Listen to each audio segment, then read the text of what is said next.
Well, hello, hello, hello, and welcome to Perfectly Twisted with Nicole and Dave. How you doing, Nicole? Hi, Dave. I'm doing well. Hey. How are you? I'm good. Nice weather. It feels like Southern California. I love it. Finally, but then they're talking about rain again next week. So I'm just like, I am at this point throwing in the towel and going with the flow. I guess any day that it's not blazing hot out is a blessing. So, but yes, Exactly. It's beautiful. It's funny how my Exactly mood right. changed too. I was like down in the dumps when it was raining, and then the sun comes out, and so does my soul. There you go. I'm glad to hear it. Yeah. So we have a really fun guest today, really fun. And then I also have a product alert real quick before we get started. The whole contouring thing, and you know all about that, Dave, is really on trend right now. And there's a company, and I see the commercials all the time, and it's like all you need is these 3 products, and like you're good to go. But it's like $100, and I was always so tempted to purchase it, and I couldn't pull the trigger on $100. So I started doing some research, and I found this company called Natural Face Multifunction, and it's a 3 process. So you have your contour, your color, your blush, and your highlighter. And it comes with a brush, the perfect little brush to blend. This kit, and it comes in light, medium, and dark. I have the medium, but you can pick. I got it on Amazon, and I will put it in my Amazon list for $12.99. Okay, Nice. $12.99. You can't beat that. So I order it. I'm super excited, and I'm like, let's see. Totally test approved, kid approved. It disappears all the time. I'm like, where is it? And it's great. It's honestly great. It goes on smooth, not thick. It's easy to blend out because I don't know about you ladies, but I have a hard time, and gentlemen, blending the side because you can't see the side of your face. So unless you've got like the perfect mirror setup, which I don't, it's hard. It's hard to blend it out. But I've been doing it with this brush, and then I go up to my daughter and I'm like, "Am I blended? Am I blended?" She's like, "Yeah, it looks great." So 2 thumbs up for this. Again, Natural Face, Amazon, $12.99. I love it. And you know what they say with all these is you can use the blush for your lips, for your eyes, for your cheeks. You can do all of that.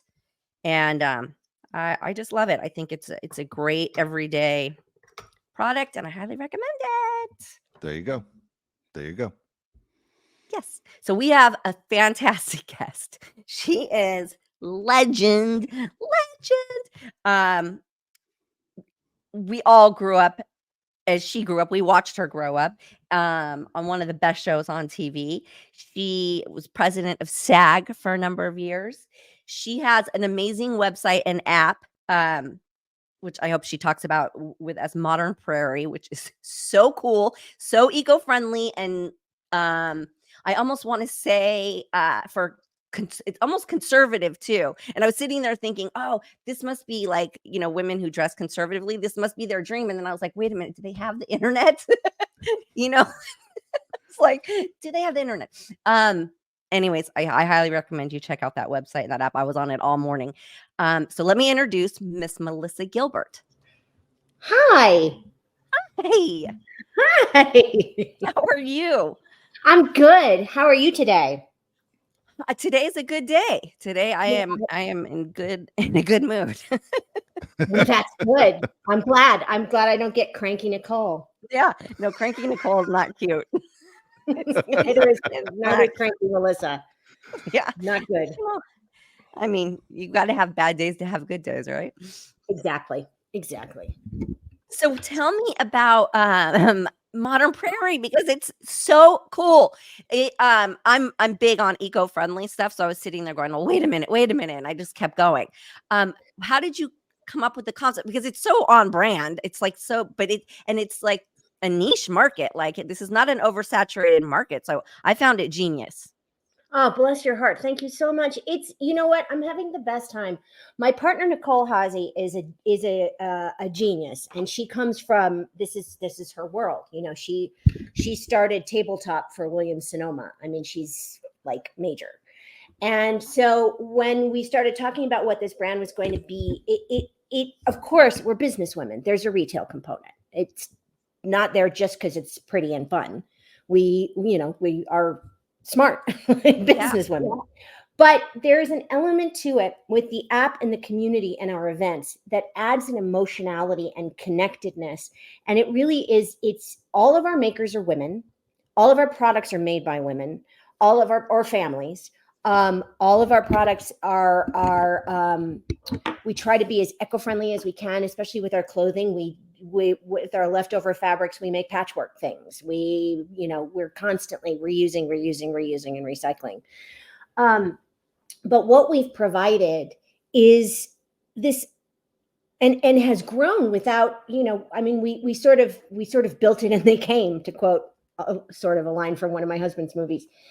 And it's this community of women, generally over 40, over 50, seasoned, gorgeous, vibrant, vital, incredible women who feel like I do, that because we're aging, we're marginalized.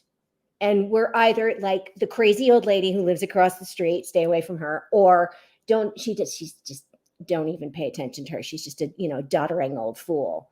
And we are so much more than that. And so this is a place where women can share their stories of strength and resilience. And, we're going through so much at this age too. Lives are changing, not just our bodies and hormones and all of that, which is obvious. But a lot of us are reassessing our jobs. Do we want to be doing this for the last third of our lives? Do we want to do something different? Do we want to learn that craft we've been putting off? Do we want to stay married? We're losing parents now, spouses. Lives are going through these major changes. So we provided a space where women can support each other through all of this and encourage one another. And we have these great events from, like how to travel by yourself for the first time, to how to make a perfect pie crust, to how to deal with grief during the holidays. So it's all there. And it really is it's very modern Prairie, because of course we have the internet and that's how we connect. But the issues are still very much the same issues we've always had, of love and community and family and one another. And it's funny that you said that the dresses were conservative. We actually have some ladies who think they're a little low cut, so we're making some that are actually a little more conservative. I'm actually wearing one of our blouses today, which I think is, lovely and soft and pretty. I love our clothes just because they're so easy and functional and fun. And feminine. And feminine, definitely feminine. I mean, who doesn't want to have pretty and affordable things in their lives? It just makes you feel better. If you're feeling, when you're feeling awful, it's nice to put on something that makes you feel pretty, but it's comfortable and it's easy and it's, low maintenance and stress-free. All our dresses have pockets. Everything is totally like built for comfort and convenience, but looks really pretty. Yeah, really feminine and pretty. Because a lot of times when you get into comfy, loose clothing, you get into very frumpy. So you start to look like a mechanic. Yeah. A mechanic, or you're going to a luau. I'm not sure. But Exactly. No, we don't sell muumuus. We sell lovely dresses. And then also they have all our dresses have buttons on the side with ties. So you can either wear them loose or you can tie them tight or medium or take the ties off. Oh, I love that. Yeah, they're good. They're good. And we have pajamas. And then this year we launched 50 Years of Loving Laura, because it's the 50th anniversary of Little House on the Prairie, which is, I can't. And so we did a line of bonnets. We did actual sunbonnets, and we leaned into the prairie aesthetic, the older aesthetic. And that stuff sold out like so fast. So we're bringing a lot of things back this year too. So it'll be a continuing the 50-year anniversary will last all year. I love that. And especially because you live on like farm land, right? So women who garden or outside or farming, all that stuff, it's so perfect for that. Yeah, it's all tested and tried and true. It's stuff that I wear to garden and hang out in upstate. We have 40 acres in the woods in the Catskills. And we have a vegetable and fruit garden and flowers and chickens. And so in the summer, I'm in one of our dresses with muck boots. And in the winter, and for gardening, we have these great overalls that have pockets to put pads in on the knees. So when you're, kneeling and gardening, you're not hurting your knees. But they're really cute. They've got flowers all over them. It's just fun. Yeah. So you don't feel, like a frump. You feel, cute and pretty while you're doing all this, while you're getting dirt under your fingernails. Yeah, because why not?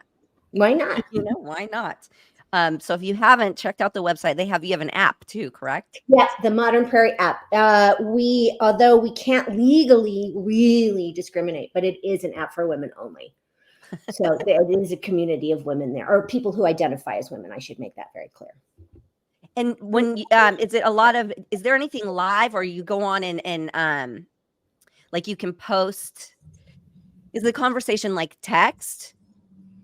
It is a text app, but you can post videos. I post videos all the time. My Nicole, my partner, and I go live once a month in the app. You can go live on the app too.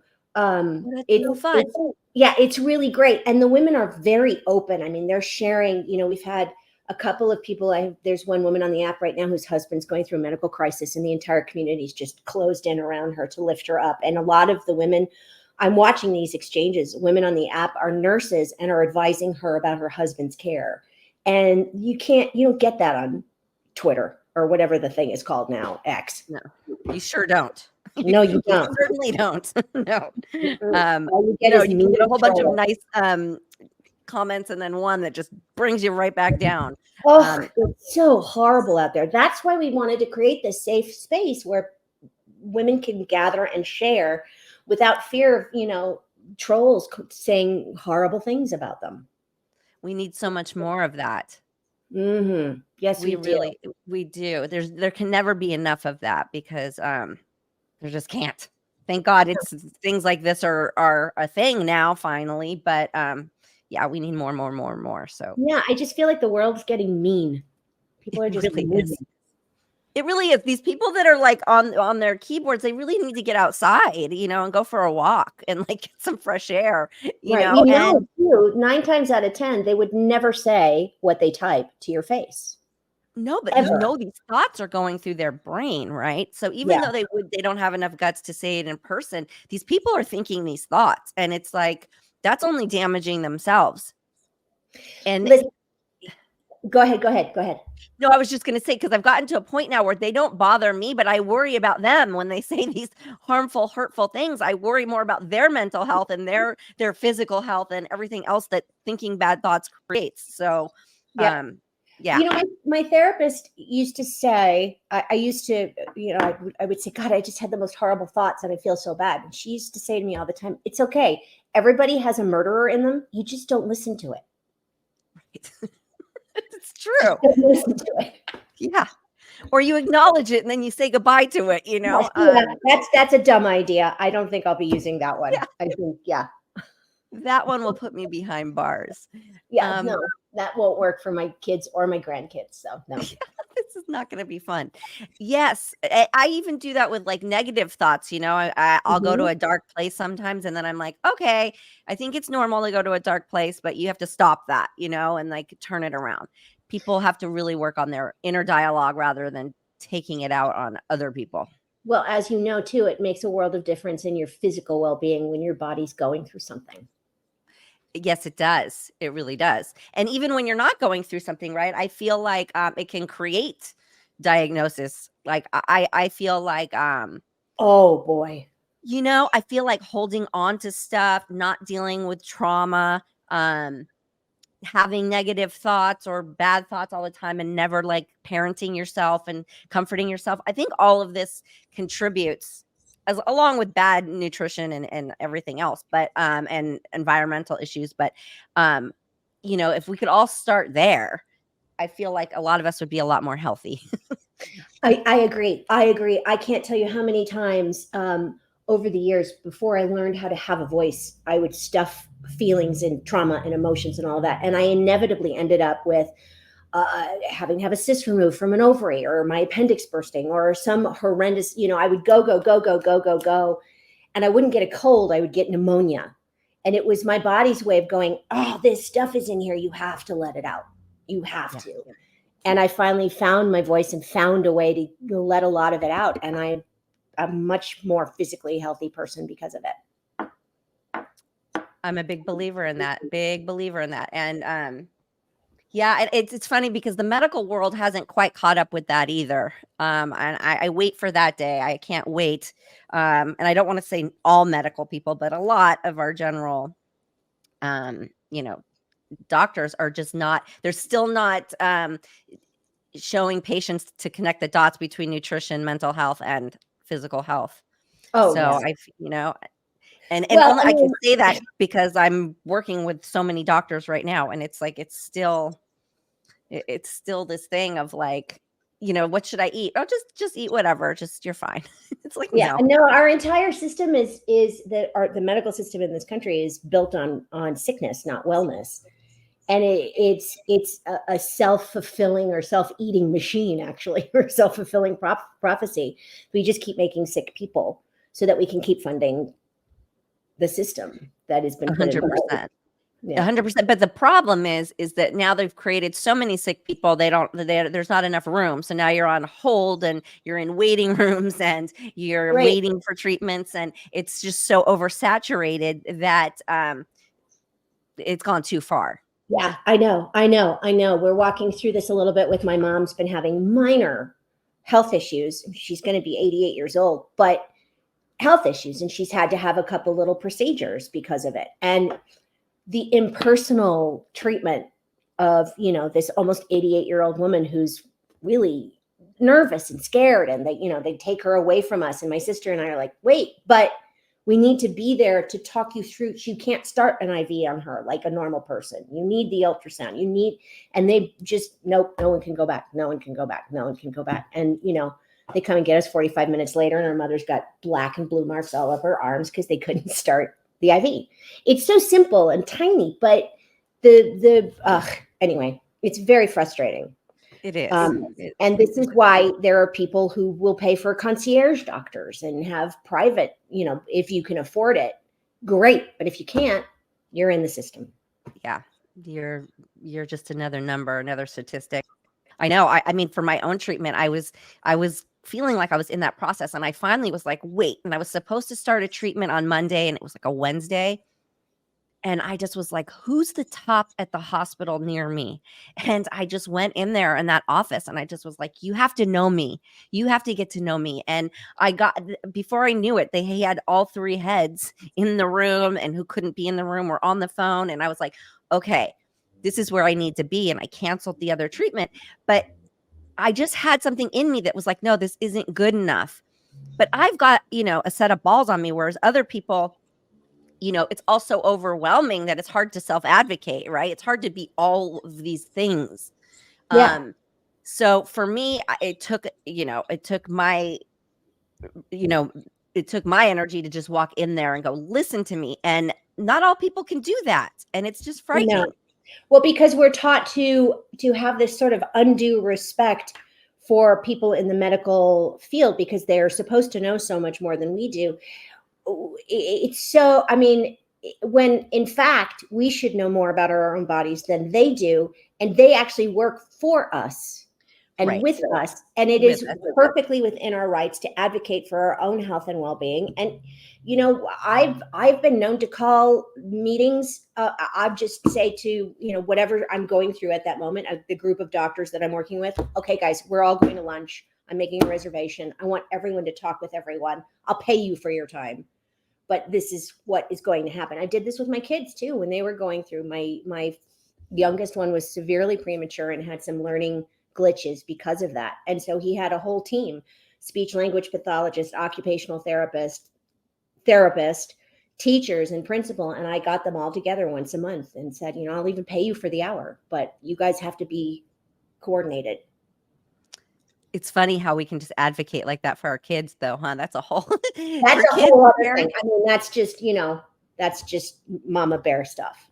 It is. It's funny because I don't think I would advocate for myself if I didn't have my kids.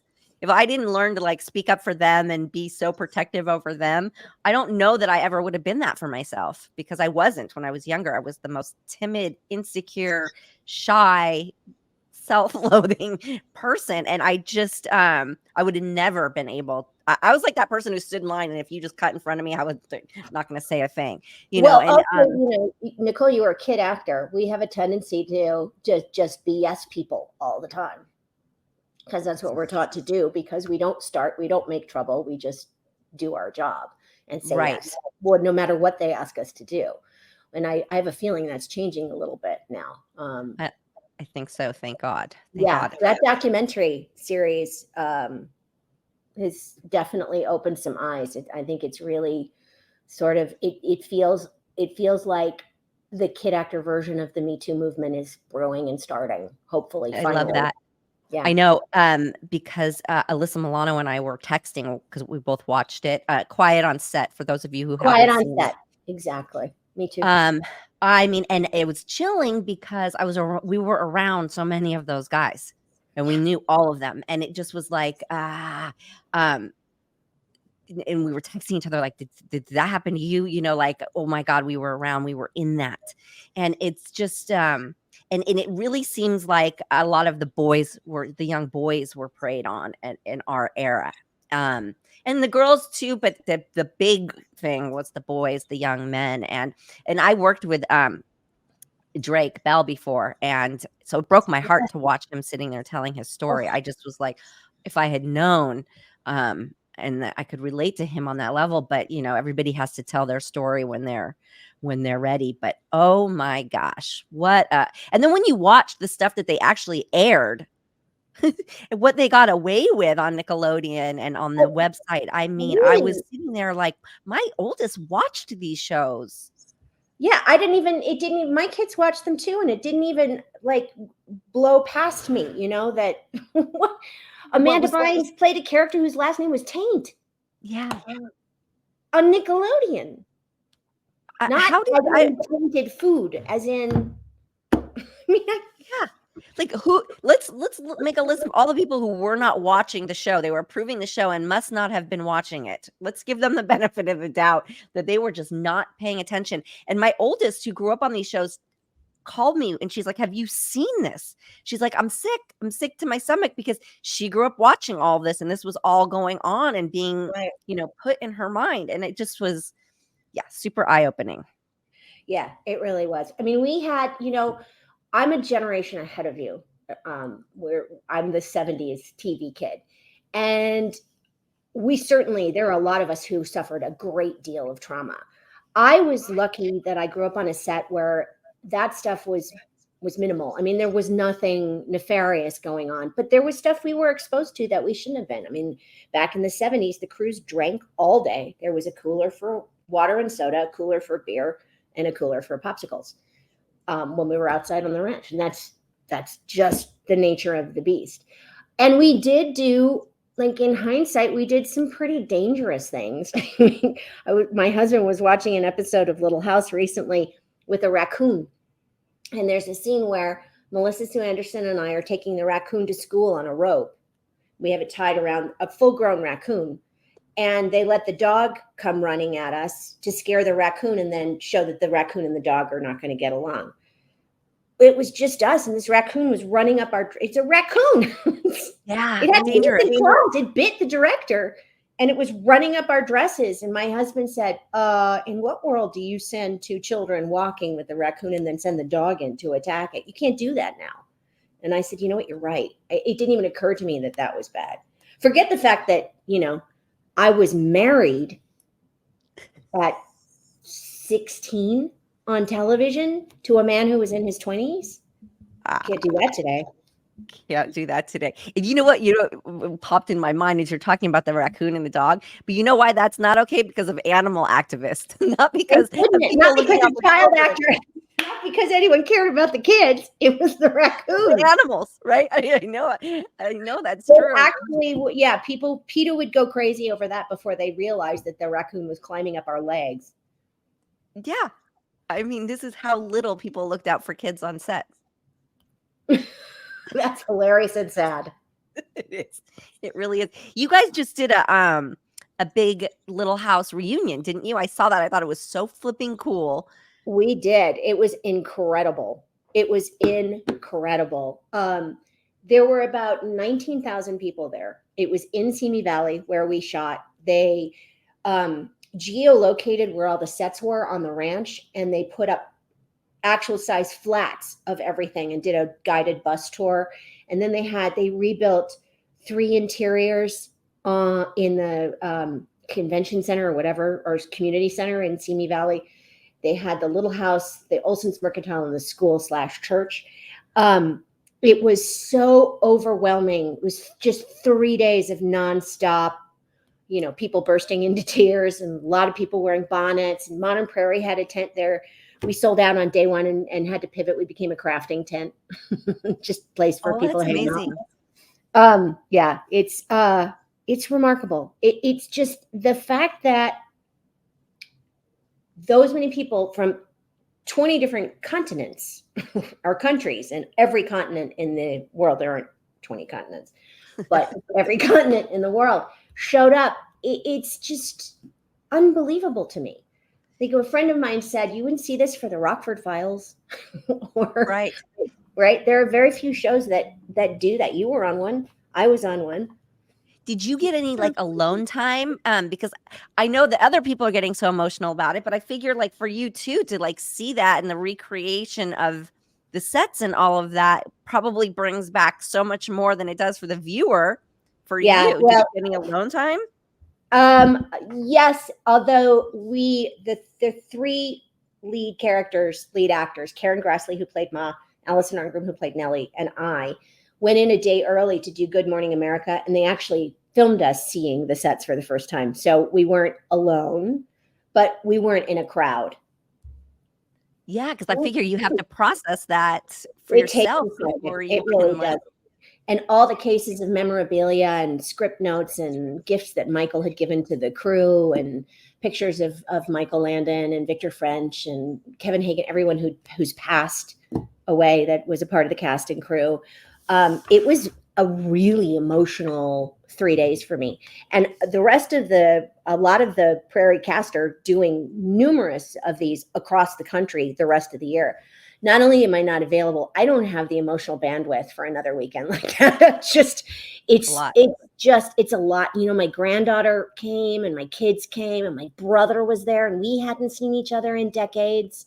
It was really, really moving. oh my gosh, in front of all those people. Yeah, I again, my brother and I actually had dinner privately a few days before, so that, Okay. yeah. But it was still, I mean, he hadn't seen anybody who worked on the show in decades either. And so, there was a lot of screaming, Jonathan's here, and hugging and crying. And Oh, you gotta love these things, but yeah, it's emotionally draining. it is draining. It is draining. And a lot of people have a lot of feelings, that they want to share about Little House. A lot of people bursting into tears in my arms. And I was 3.5 weeks post-op of artificial disc surgery in my neck, so I couldn't really hug anybody, and it was a lot. But I'm so glad I was there. I'm so glad that I didn't miss it. I was so afraid that I was going to get COVID or something before and not be able to be there, and I didn't. I got a cold after, of course, but just a little head being cold. around, being around so many people. 19,000 people. Yeah, That's wild. yeah, That's it's crazy. amazing. What a good idea, though. I know I saw it and I was like, the fangirl in me was like, I want to go. Yeah, it was fun. It was really fun. Had I known, I could have put passes aside for you. Maybe we'll do it again on the 100th anniversary. Yeah. I'm still here. Yeah, maybe 2 people will show up from the cast. That'll be a whole nother kind of celebration.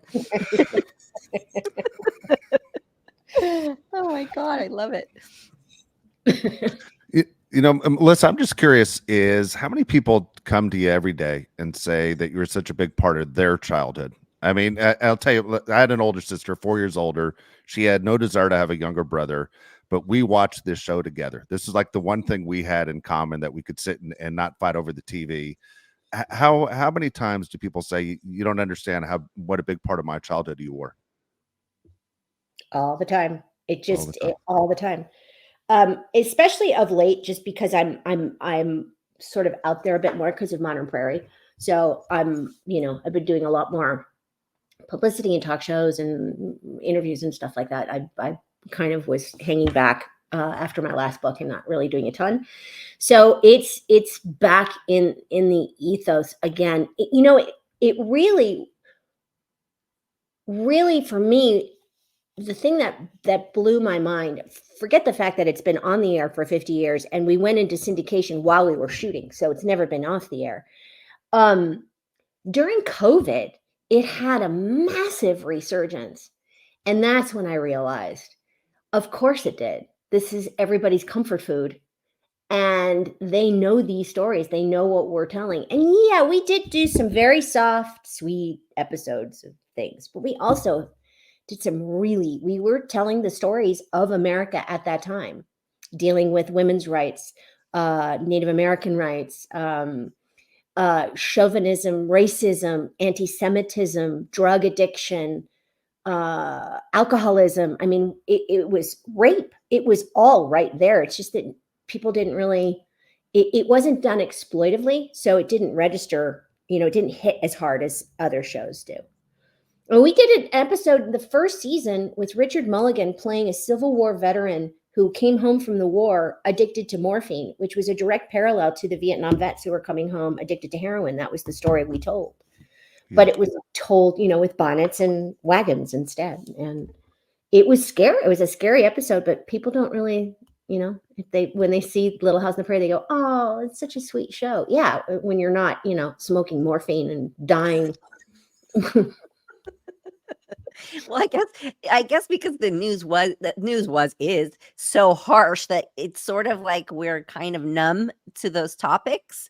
So when you see it in like the bonnets and the pretty atmosphere and the actors acting it, it's sort of like, yeah, it's stuff you're dealing with. So it's relatable, but like you said, it's in this comfort food way. It's, it's delivered differently. Right. Yeah. Yeah, it is. And I think that actually is the genius of Michael Landon. He was able to really executive produce that show and write and direct and star in it and tell the stories that were meaningful to him in that way. He learned that on Bonanza. They did that kind of stuff on Bonanza a lot too. So yeah, truly one of a kind. I mean, it just, we all, like Dave said, I didn't have a brother to fight with, but we all watched that show. There was no fighting about watching Little House on the Prairie. Tell me about what becoming the president of SAG, Screen Actors Guild. I mean, what a thing to take on, and why? I know. I said that to myself kind of every day. Those whole 4 years, there would be a moment every day where I'd go, "Why? What am I doing? Why did I do this?" First of all, I had years before I sued the National Enquirer, and the president of Screen Actors Guild at that time, Richard Masser, was a friend of mine, and the guild really supported this lawsuit because they were really getting into the invasion of privacy, infliction of emotional distress, all the stuff that the tabloids were really becoming problematic for. And a lot of people had sued at that point, and I took them to court. And so I told him when I settled the lawsuit, I said, if you ever need me, call me and I'd be happy to serve. Dum. What a big mouth. Because he called and said, I'm not going to be there anymore. Someone else is getting elected, but you should run for the board in the fall. And I did. A couple years later, I was going through a lot of stuff personally. My grandfather passed away, and it was a very emotional time for my family. And so I couldn't really get in there right away. But I ran for the board, I think in like 2000, and I got elected. And I mean, there's no training. You don't learn how, you just do it. And so I went to my first board meeting and I sat down just in amazement at the scope of what I was about to do. And a group of people walked up to me and said, there's a presidential election coming up. We want you to run. I said, I haven't even been to my first meeting. You're crazy. And what makes you think I could be the president of a union? And they said, well, nobody knew. James Cagney was the first one. He didn't know. Patty Duke, who I called and said, what do I do? And she said, do it. It's amazing. You'll learn more about yourself doing this than you will doing anything else in your life. So I thought about it long and hard and talked to a lot of people, but I still think I went into it with a little bit of a gidgety perspective. I didn't think I realized just how hard it would be and just how politically charged that environment is, with people who just instantly hated me because I didn't align myself with them politically. There were I had death threats when I got elected president, and I had to travel with armed bodyguards in the beginning. Oh, I come was the president on. of the actors union. Just cry at me. Don't kill me. You can Oh my just cry God. at me. People are It, crazy. And that's then. That's that's in the then. early It's 2000s. worse now. It's way worse now. You know, I did what I could for 4 years. It's a volunteer position. There's no salary. And you get punished for doing it by the industry because you become the advocate for the actors, and all of a sudden they don't want you on set, so can't work. It was an incredible 4 years. I did some amazing things. I made some remarkable lifelong friends and advisors. I learned how to negotiate a $200 million contract. Where else am I going to do that? Yeah. And I was able to take care of the membership of hundreds of thousands of people and guarantee them some sort of living wage. And that was a big deal. I was also on the executive council of the AFL-CIO, and I was on the California Film Commission. So I was that really, I've always been an advocate and an activist, but that really woke me up. That seemed like a really hectic time. That's It's a lot of hats to wear. It's a lot of hats to wear. And I have 4 boys at home. Wow. Yeah, it was a lot. And the SAG headquarters is in the Wilshire corridor, right next to the La Brea Tar Pits, and I lived on Mulholland Highway in Malibu. Oh gosh. The drive was hellacious. Oh, and you had to be there every day? Well, no, there were days. I mean, there were days where I would work from home, but I was there at least 2 or 3 days a week. Oh, yeah, it's 2 to 3. That drive. Oh my Yeah, gosh. that drive. Back then it was bad. It's got to be horrible now. Yeah. Yeah, I hate leaving my little city. It's frightening out there. Yeah. Oh, well, that's why I live in the mountains now. I mean, talk about a pain. Talk about, and it's interesting because kind of circling back to what we were talking about earlier in your site with the women's group. It's funny because people don't realize how taxing like those years were for you. And then when you shift gears, it's finally becoming less stigmatized because you shift gears. It's not because you failed at what you were doing. It's because you're passionate about something else. Dave and I talk about this a lot because it's like any other professions except for the film and television industry, every other profession, if you change it, people are like, oh, good for you, good for it. Right. But if you leave the industry, it's because you can't get work, you failed, or you're a has-been. It's all of these stigmas. So it's so great to see, like, obviously you can tell that you're happy because it shows, because like you I don't think you've aged, and you can just be happy, but you can tell happy people, happy, successful people. And it's just, I admire it so much because you're such, you're a pioneer like that, and that you did that, and then now you're doing this, and you have 8 grandchildren, right? You have 8? 9. The 9th one was just born. Oh my gosh. Right? The little baby boy, little Casper, came about 3.5 weeks ago. He's so precious. Congratulations. Thank you. Yeah, being a Nana is just I have a whole new purpose for living. You know what? You made me think about something, Nicole, and this was really interesting for me. When I met my now husband and we fell in love, he was living back home. He's from Michigan, and he was living in Michigan. He'd left LA years before, hates Los Angeles. Hey, as he says, it's like living at the mall and working at the mall when you're in this business. And he said, listen, I'm really into you. That's the good news. The bad news is I live in Michigan. And I said, no, take me to Michigan. I have to leave LA so I can age. I've got to age. I was fighting it so hard, and I was like right in the system, Botox, fillers, hair color, workout. I spent so much time staring at myself in the mirror and analyzing every crow's foot and every line and every wrinkle and being afraid. And I had to leave LA to age. And I lived in Michigan. We lived in Michigan for 5 years. And that's when I stopped coloring my hair. Breast implants came out, no more stuff in my face. And it was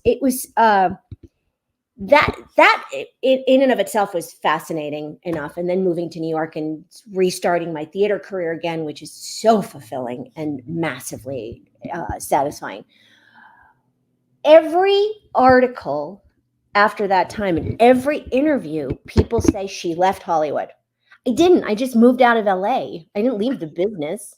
I just moved out of LA. I just couldn't live at the mall and work at the mall anymore.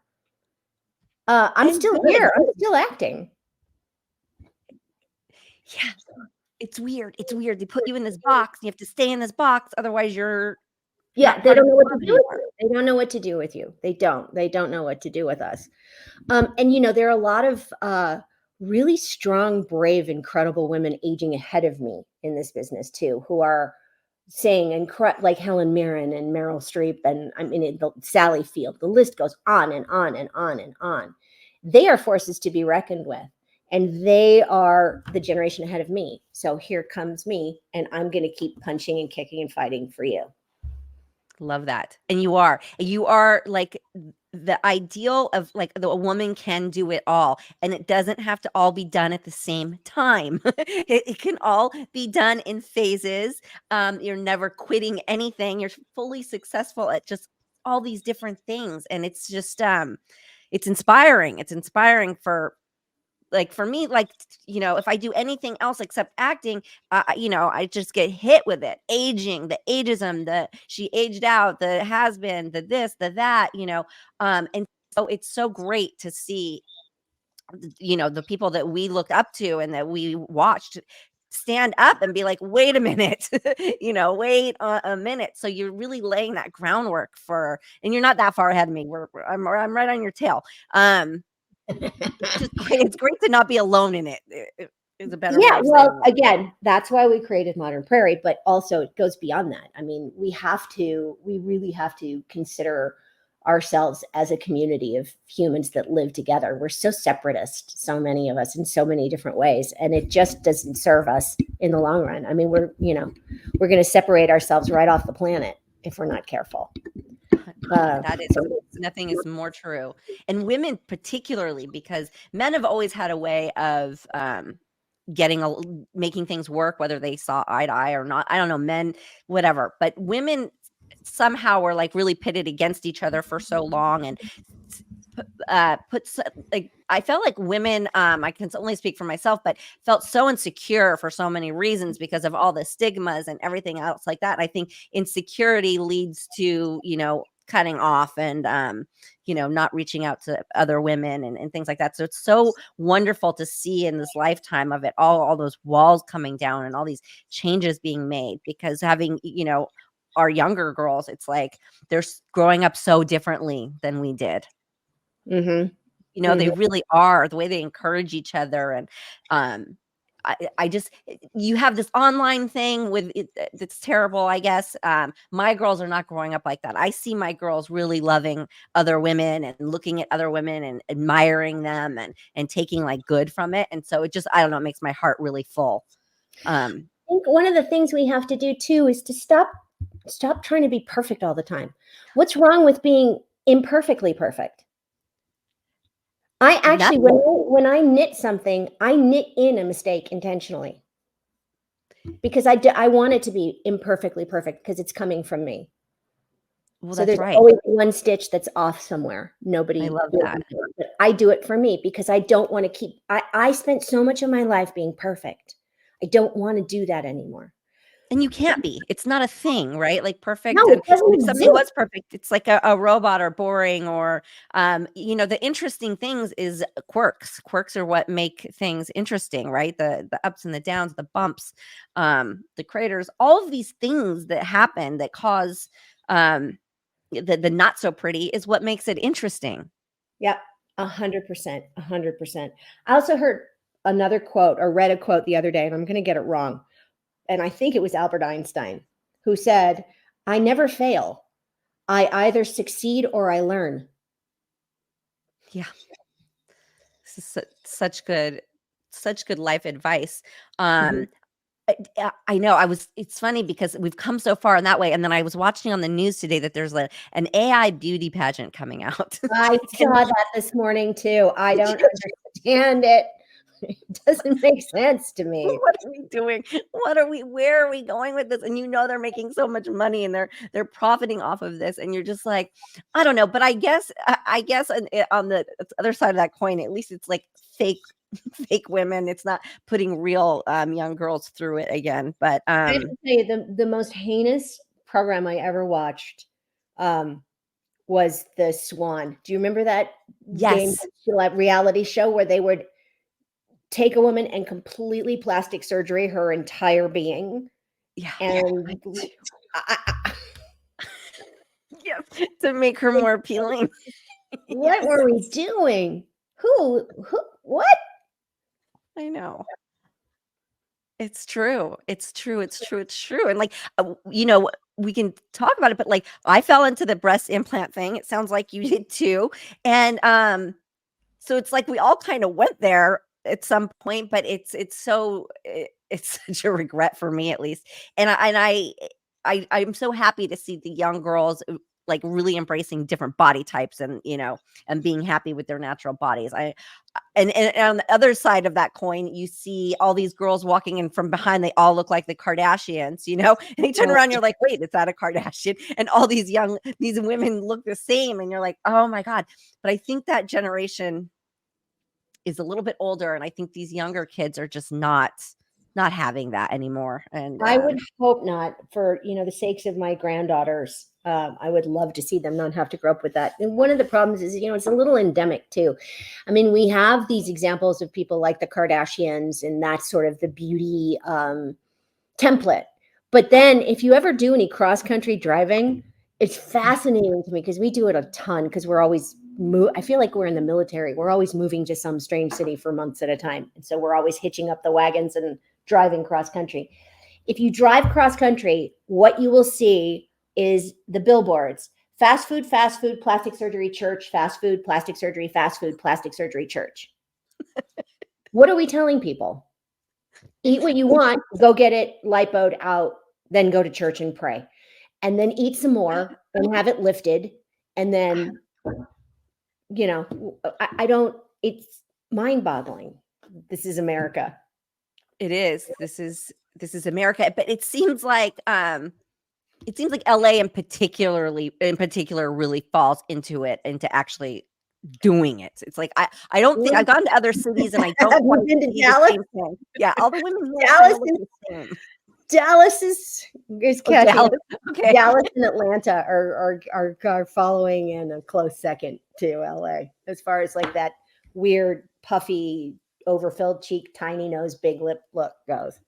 Yeah. Yeah, you can have this whole section, this age group where they all look exactly the same. It's so bizarre. I know. I always wonder well, I've taken all this stuff out of my body, but while I was in my body, I used to think, I wonder what my body's going to be like when I'm dead. Is it just going to be a skeleton with 2 sacks of silicone? Or I had to get them out just for that, just because. There's going to be like a group of grave robbers in Los Angeles in like 100 years, and they're going to open up all these graves, and there's just going to be sacks of silicone everywhere, lips and Chins and cheeks, boobs, bums. There's gonna be bums and boobs, chins, and cheeks. yeah. It's going to be an interesting, like study of where man has gone and who we were. Ooh, yeah, that's so creepy. I do still have my implants, but they will obviously be coming out soon. And I'll be so happy about that. I mean, oh my God. It is. I do not regret for a second that I did it. It's one of the best things I ever did for myself. My shoulders felt better. My neck felt better. And I didn't feel, what they don't tell you is you have to replace them constantly right. the rest of your life. And I am of a belief that, you only get so many anesthesias. And the idea of being in my 80s and having to have new implants put in is just anathema. It just seems like the opposite of healthy. It really is. It is. And a lot of people don't get them removed and have issues with them, and the cost that comes along with it, all of the things. It's just, yeah, it's a bad idea. It's a bad idea, people. Leave the plastic parts out. Yeah, leave your boobies alone. Yeah. Unless you Yeah. have to do something medically, Right. obviously. That's different. But yeah, be happy in your skin. And different is better. Different is always cooler and more interesting. Yeah, I'm sitting here staring at you, and you're just a stunningly beautiful human person. Thank You you. are just a beaut, and the bravest, really, one of the bravest people. You were talking about how I'm a fighter.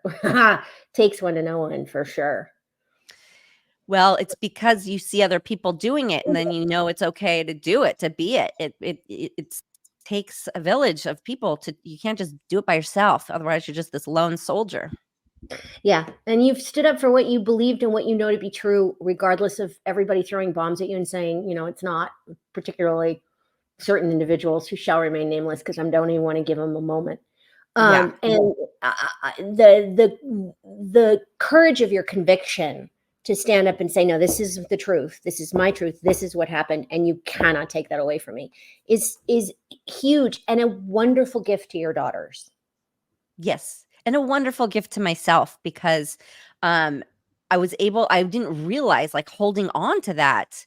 And I don't want to say that that's what made me ill, but I'm saying there is something to holding on to trauma and then releasing it, the difference it makes on everything.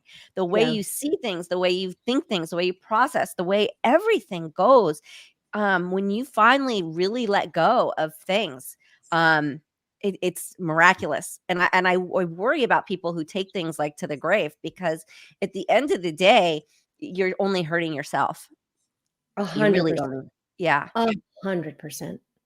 So I appreciate that. I appreciate that so much because, yeah, it's been, it was kind of the hardest time and also just the best time that I had to go through it.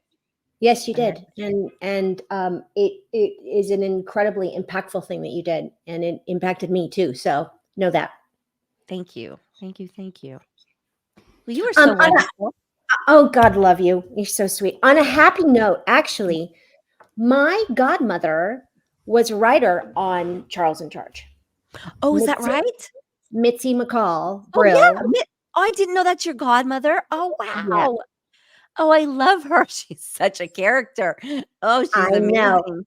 I know. And I'm so grateful that you had her wackiness around while you were experiencing what you were experiencing, because I know she provided, and didn't realize it, an escape at times Oh, just for by sure. being her healing self. Yeah.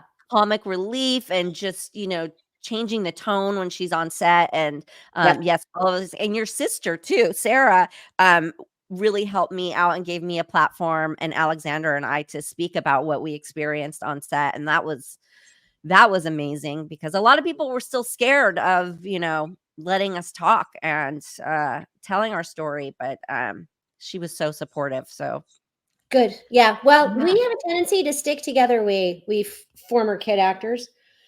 It's a unique way to grow up, uh, and it is something that you can't even begin to imagine. They're just little things that we all experience that are common to us all, like the saying yes thing, and never saying no, and never starting trouble, and wearing whatever they tell you to wear. And it's a unique way to grow up that can really mess people up if it's not done right. And I'm lucky. Yeah. I am the least messy, and I'm messy, so emotionally. Yeah, But we all compared, are. yeah, we are, and that's a good thing, and it's a bad thing. But it's one thing we all have in common, and it's so nice to meet up and catch up with people who also experience it and are at the successful place in life later, and we can look back and go, what was that? Yeah, Whoa. That's my tribe. Kid actors are my tribe. You're in my tribe. People do not understand what we've been through. They never will until they've done it. And it's that unique an experience. The family dynamic of being the highest earner in a family when you're 9, stuff like that it's weird. It's just damn Yeah. weird. Yeah, you're this little like moneymaker, but yet you're being told what to wear, where to stand, what to say, where to be, how to act. Like, you're also this empty, you're like this little robot that has to do what they're told all the time. Yeah, it's weird. Yeah. It's a And weird. if you're like me, you're a moneymaker who's earning all this money, but still only getting 50 cents allowance on Sundays. Yeah. Well, you had good parents. Yeah, exactly. No, oh boy. I mean, no matter what the day was like, I'd have to come home and pick up the dog poop and load and unload the dishwasher. Same. It keeps you grounded. Yeah, it really does. There was no special treatment for little actresses in our house. No, and we all were. And no, no, it was not like other houses. Like in our house, when I was getting ready to do the miracle worker, I just told a friend the story. I was doing my prep and I was walking around the house for weeks on end with earplugs and blindfold on because I was playing Helen Keller. And like for about 2 months there, all you heard from me was ow, step, step, step, ow, ooh, constantly walking into things and stubbing my toes. And, ow. So unusual to say the least. Yeah. Home video of that, like surveillance video of that. What's she doing? I love that. Well, thank you so much for coming on and talking to us and sharing with us. Thanks for having me. This was just delightful. I'm so glad we were able to work it out. Yeah, me too. I was so excited. So, yeah, thank you. You bet. You have my email now, so we can stay in touch. Perfect. I love that. I love that so much. Yeah, at some point we'll have an offline conversation about the other stuff too, because I do have insights and things to share. Oh, great. Okay. Oh, love yeah. That. Okay. I can imagine. Yep. Not surprised. Yeah. We'll just leave it at that. Yeah, we will. That's for us. Thank you, Melissa. Appreciate it. So much. Thanks. This was great. This was just great. I had a happy travels home, because I know you're excited to get home. So I'm so enjoy that. Thank you. I will. I'm going to enjoy every step of the way. Even packing the boxes, which is normally just such a pain, is a joy. It means home. Music on, stuff in boxes. Let's go. Oh yeah, I've had disco on all morning. Oh, Good. Okay, thank you. Take care, guys. See you soon. Bye. Bye. Yes. That was cool. Now I feel like I have to call my sister. Oh yeah. Yeah. Right. That was awesome. For me, it's me. I'm like, I get to be here. That's cool. What a cool, down to earth, smart person, right? Like she was everything I expected. There was nothing in there that surprised me, but I knew she was smart. I mean, I've watched her interviewed a bunch of times when she was, obviously representing SAG, and you're going, man, this is a lot. It's so funny that you said why and I said why also at the same time. Like, we both know you're getting into a fight that's not going to be rewarding. It is not going to be a fun job when you're representing all these people that you got to think how many people on both sides are going to be upset with you. Like, you can't win. It's so time consuming in a fight that you have no chance of winning, friends. It's a tough position, but good for her. I mean, she is a leader for sure. A leader. Yeah. And I don't mean like I didn't expect her not to be smart, but not all smart people are so down to earth and entertaining and relatable. Yeah. You know what I mean? Sometimes smart people can talk and I don't know what they're saying. You know what I mean? So it's like she's just the whole ideal package. So I was like, that was great. There you go. All right, hey, I want to get to your mailbag because last week we had a long interview and we didn't get a chance to get the mailbag. Mailbag's starting to jump up with questions, so I'm going to Okay. combine two listeners two viewers who have questions. But again, if you want to ask a question, and Nicole, all you have to do is go to the website perfectlytwistedpod.com. Look at the mailbag; it's right at the top. Submit your questions, and we'll do our best to get them on here. But have about 7 of them for you today. Okay. So if you want to go long answer, fine. If you want to go short answer, fine. First ones are going to be from Joseph Cabral. He says, Nicole, what were some of your favorite TV shows while growing up? Little House on the Prairie. There you go. Yeah, Little House on the Prairie, The Love Boat, Gilligan's Island, Fantasy Island, Charlie's Angels. I Love Lucy. It goes on and on, but that, we didn't get a lot of TV time either growing up. So Yeah. it was, but the Brady Bunch, I loved it. Yeah. There you go. What's funny is this morning I was walking with some guys in the neighborhood and we were talking about, and Melissa Gilbert's name came up, and one of the guys that walks with us was born in the 80s, and the other guy was born in the 70s, and we're talking about different TV shows. Like we said, you didn't get a lot of options, but Jeffersons and Alice and different shows that we're watching, and then somehow the TV show Maude came up. And I said to the one guy born in the 80s, like, you have no idea what we're talking about. But I go, we were probably like 3 or 4 when Maude was on, but it was a show that, your parents always had on. It was one of those shows. And he's looking at us like we're crazy. What do you mean you didn't have multiple options and you didn't have a VHS player? And, we said if you were out eating dinner on a Tuesday night, you missed Happy Days. You had to pray for a rerun to catch the episode that you missed. And he was just, his head was just exploding could not believe that and before call waiting and all the stuff that we grew up on as we saw things that changed dramatically. I honestly believe you and I grew up in the best generation as far as the way things have developed that are so part of our lives. Oh, for sure. I wouldn't change it for anything. The call waiting, that's so funny. I remember when call waiting came out and the first time I had a call waiting, I was like, what in the hell is that noise? I was on the phone. I was like, what is that noise? You remember it was like that little clicking noise. And I was like, what the fuck is that? Yeah. Love it. Next question from Joseph is, Nicole, what's a great place to hang out in Los Angeles? Oh my gosh. Well, it depends what you want to do. I mean, by hang out, I mean, I love like the Reservoir. I love a lot of like the Sunday markets. You meet a lot of cool people and see a lot of cool products and local designers and things like that. The beach is amazing. I mean, restaurants and lounges and stuff like that. The list is so long. Lots of cool places downtown LA to be discovered, and I mean, there's just so much to do in LA. It's that's why I'm still here. That's why I haven't left. It's a very cool place. Next question is, Nicole, what are some of your pet peeves? Do you have any pet peeves? You have to have something that drives you crazy. Okay, I have something that's driving me crazy. I was talking about it with a friend driving the other day. Okay, when you are going to make a right-hand turn, people, when you have let us all know, you have slowed all the way down, move the fuck over. Get over. Like when you have the space, get over to the right and then make that right-hand turn. It is not only more safe, okay, but it allows the other traffic to keep going. You are not the only driver on the road. You drive me crazy. Move over, go to the right lane.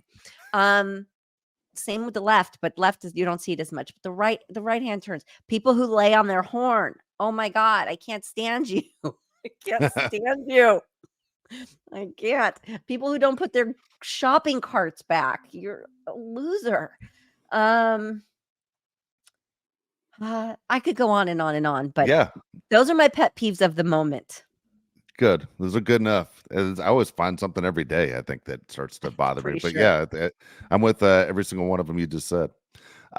Next question's from Adriana Pruitt. Says, Nicole, I was completely envious of your wardrobe on Charles in Charge. Did you ever get to keep or borrow any of the clothes?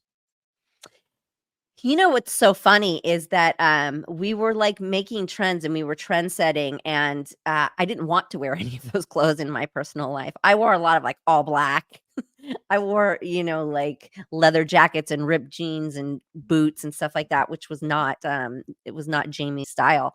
It was not my character's style.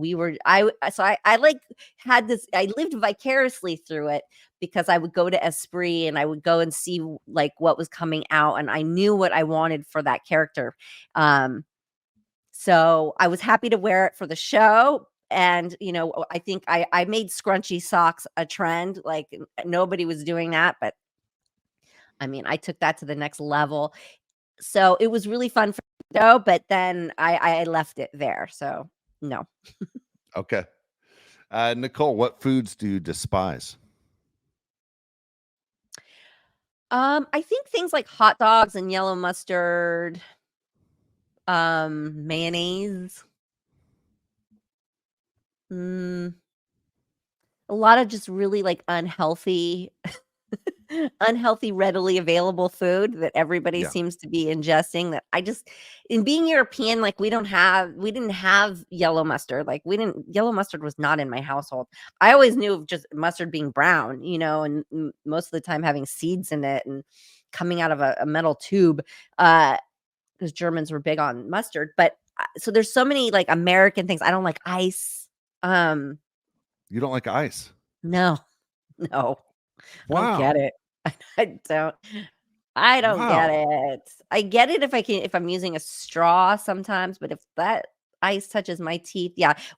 Again, it's a European thing. There's no ice. We didn't have ice Yeah, I in know. I didn't grow up having ice in our house. We didn't have an ice maker or anything Oh like my that. We never gosh. had ice. Yeah, no So such if you're in thing. a restaurant and they serve you a drink with ice in it, do you say take it back? No, but I'll ask for it without. But so some things like if they're using, Wow. like, those good environmental straws, then I'm fine with the ice because then I can use the straw. Yeah. And then it's fine because I've just become accustomed to it. But if I'm at home and I'm making something, I don't put ice in it. Wow. That is Yeah. that is mind blowing to me. That's interesting. Yeah, I know ice isn't a thing in Europe, but that is funny. I'm like almost like an ice snob. Like there's certain ice I'll go, all right, I need to get this machine in my house. Like, it's insane. It's a That's very funny, American right? thing. Yeah. Oh, Yeah. I know. Well, hell, I was born in Los Angeles. I don't know what to say. Yeah. No, I Yeah. know, as I Yeah. was, but, in our household is in your Yeah. household is where you learn these things, right? Of Yeah. course. Wow. What about your daughters? Do they Yeah, stay away they're from not ice? big ice people either. Wow. I think my Okay. oldest they'll do things like, crunch ice just to, like, get under my skin, and they think it's so funny. And then my youngest finally said, "I will never be doing that again, just so you know, because Yeah. I can't stand it." She goes, "Secretly, I would do it to bother you, but it bothers me more." And, so I don't know. I think my oldest, I don't know really know where she stands on it, but I think we're all just like, it's ice, like, if they serve it to you, but I don't Yeah. think we, like, fill our cups with it at home. Mm-mm. Look at that. Yeah. Look at that. Okay. There you go. All right, Nicole, is there a food you cook or used to cook that your daughters request? Well, it goes in phases, right? So, Yeah. Thanksgiving is one that there's some dishes that they love, and so I stick to the same menu. And now my daughter, when she's in New York, if we're not together, she asks me for the recipes, and she makes some of her favorites. So there's some Thanksgiving things, but uh, my youngest right now I'm cooking for, she really likes I grill, so they like the grill, so we make a lot of carne asada tacos and Nice. carne asada and avocado, um, and I make, like, these little, like, tortilla pockets, so it's sort of like something you might find at Taco Bell where it's, like, lettuce and cheese and avocado and carne asada, and I wrap it in this thing, and then I fry it. Um Things like that, that's something she keeps asking for, but they're really open. They're really open. We're all just kind of like we're kind of that thing of like, "What do you wanna eat today?" We don't, like, Yeah, plan out meals because what if you don't feel like eating that? Then that's exactly. no fun. So, Yeah, we do it day by day, but they there you like my go. cooking in general. I lucked out there. Nice. All right, last question is Nicole, what's the first concert you attended?